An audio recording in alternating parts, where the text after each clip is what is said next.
NBA rivalries are dead, which is why it's up to us NBA fans to make up our own rivalries that were never actually there in the first place. Two names that are constantly mentioned together when it comes to at least the 2020 draft class are LaMelo Ball and Anthony Edwards. If you're on Twitter, you see it all the time. If you're on TikTok, you see it all the time. If you're anywhere, you probably see these two compared all the time. And just yesterday, I posted a short asking if you were the GM of an NBA team, would you rather want to build your team around LaMelo Ball or Anthony Edwards? And I posted this on YouTube, but I also posted it on my TikTok, which you can follow that if you want to, it'd be great. But I got some very interesting results. It's actually way more split than I thought it would ever be. So if we go off the comments people left on the YouTube channel, we have LaMelo Ball with 8 votes and Anthony Edwards with 2. But if we go to TikTok, we have LaMelo Ball with 9 votes and Anthony Edwards with a staggering 16 votes. Unbelievable. That was crazy. And so if you can't do quick math, that means LaMelo Ball got a total of 17 votes and Anthony Edwards got carried by TikTok and got 18 votes, just barely beating out LaMelo. Now I'm gonna ask one more time for the people who haven't seen those videos, who would you rather build your team around? But we're also going to discuss who's better. Well, listen, if we're being honest, both of these players passed the eye test with flying colors. It is honestly insane how good these two are. They are definitely going to be all NBA players very, very soon and might possibly go down as some all-time greats. These are two really good players. We have to understand, these two just played their second season in the league and oh my god, they were borderline all-stars. A big argument that's flown around when it comes to the LaMelo Ball and Anthony Edwards debate is Anthony Edwards is kind of like the #1 option on his team at this point, and LaMelo Ball is kind of forced to be that. He doesn't really have any other like big scorers on his team, but he's more than just a scorer. He's a fantastic playmaker. And on that team, now that Miles Bridges is in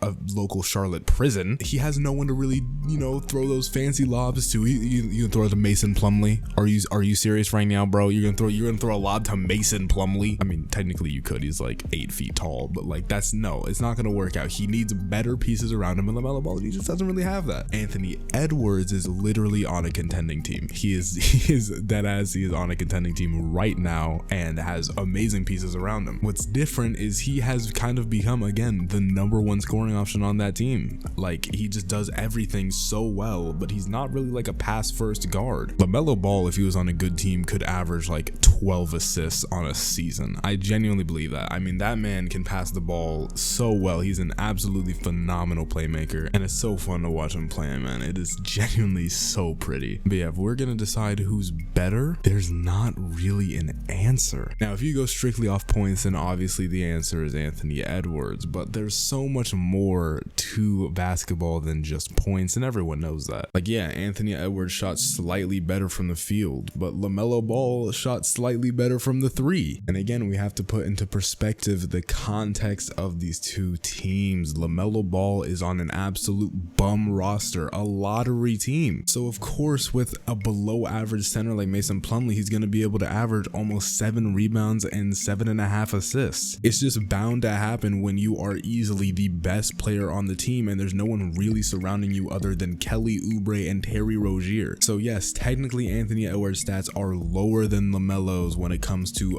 things other than points like rebounds and assists, but you have to put into the context, this man has 2 of the top 5 centers in the league on his team. He also has D'Angelo Russell to play make, and D'Angelo Russell averaged 7 assists last year. So yes, these two are always mentioned next to each other, and there's no real telling over who's better or not. You can be a box score watcher if you want to, but again, there's so much nuance that goes into the game that there's no real telling. And again, with the context of the teams and the incredible skill difference of the team, I couldn't tell you who's better. But yeah, that's all I gotta say. I really miss rivalries, man, and this is such a fun one. I enjoy this one a lot. I wish there was more rivalries between teams, but it is what it is. But anyway, go watch this video if you want to. It's good. You'll like it. I don't know what it is, but if you like this one, you'll like this one. So it is what it is, man.